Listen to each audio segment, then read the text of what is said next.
They are the figureheads of business, the captains of industry who can turn around the fortunes of a company. But it doesn't mean they're safe from getting sacked without a moment's notice. But what should boards consider when deciding whether to keep or sack the chief executive? Andrew Robertson reports.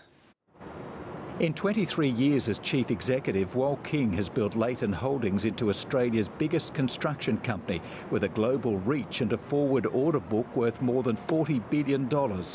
Profit was up 40% this year, but so too was talk that Mr King's days could be numbered. Leighton chairman David Mortimer refused to completely hose down that speculation in a statement to the Securities Exchange, saying the company's succession plan has been in place for 2 years with full support of its directors. For his part, King was philosophical when he appeared on Lateline Business last month. While the papers, the media think it's a great topic to engage in about speculation planning, I'm just doing my job and one day, as I've said, every day's closer to rain like a drought. You know, one day I will retire. QBE's Frank O'Halloran is as legendary in the insurance industry as King is in construction. Like King, Mr O'Halloran's future has also been the subject of much recent speculation, and like Leighton, QBE also issued a statement to the market, but was more forceful in its defence of its CEO, saying Frank O'Halloran will remain in his position for the foreseeable future. The boards of Leighton Holdings and QBE Insurance are clearly wrestling with the question of when.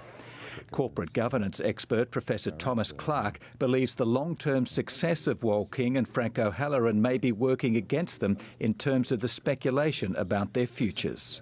If the company is doing well, smoothly, it may be the best time to make a change, because if you wait for the company to be falling in its performance, it's going to be much harder for a newcomer to come in and restore the performance of the company.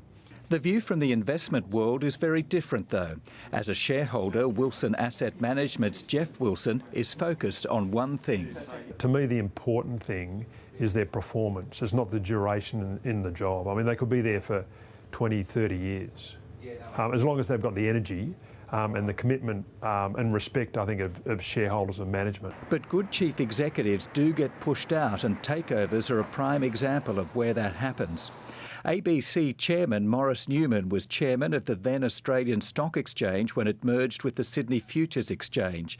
Investors made it known they preferred SFE boss Robert Elston as head of the new company, and so ASX chief Tony D'Aloisio was axed.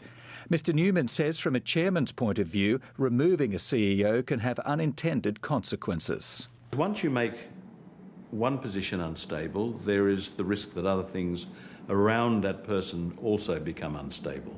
And so if the chief executive was to leave, it may mean that you lose other senior executives who go at the same time. Which highlights the challenges facing the boards of Leighton Holdings and QBE Insurance as they continue their succession planning for the men who built their respective companies into what they are today.